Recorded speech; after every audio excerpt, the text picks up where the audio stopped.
Hey all, with the newest patch we got a new emergency or urgent quest, along with the Evolcoat weapons and a new surprise in Vialto units. Are they worth getting? Before we answer that question, my name's Zan and I make videos here on YouTube and stream on Twitch weekly. I focus on the Techters side of things, but mix things up with other NGS information, so if that's something you're interested in, hitting that subscribe button would be appreciated. With that out of the way, let's get into the details.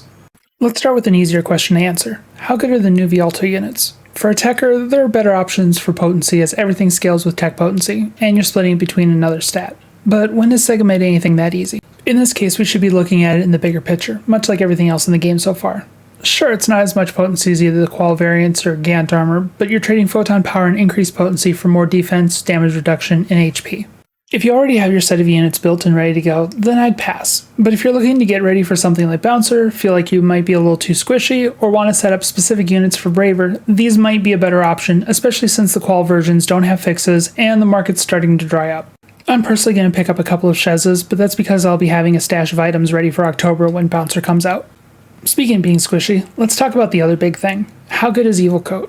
At first, I wrote it off as yet another side grade, but then I started watching the YouTubers talk about it, read things on Twitter, and figured I should have a second look at it. Using the augment comparison spreadsheet that I've talked about before and linked in the description, it seems like it's still a pretty close race for most of the players. You lose about 2.5 damage compared to the Straga. Remember, the information here is assuming 100% HP for Cattleya and 100% uptime for Resurger, so your skill can lower the numbers potentially below Evolcoat.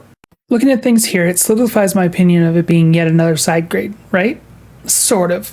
Evolcoat gives a 26% potency at level 4, which is 5% better than Resurger and Cattleya, but 1% worse than Straga. The max attack power is also 1 point lower than Straga, so on paper, Straga's better. Where the variation comes into play is somewhere that you can't look at on paper: damage taken versus photon blast accumulation. At level 4, you take 8% more damage with Straga. Yes, it's more technical than that, but for now it's close enough. With Evolcoat, you gain 20% more photon blast accumulation, which means in the amount of time you'd put out 5 photon blasts normally, you'd get a 6th one with Evolcoat.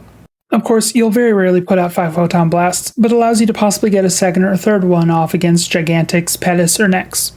This is where Evolcoat shines and most likely overtakes Straga in the overall damage output. Is this enough to make it the coveted best in slot? Kind of. If you're someone who's saving up Meseta for whatever shenanigans we're likely to get into here soon, or pinching pennies for that hard emote, then you're not missing anything passing on it.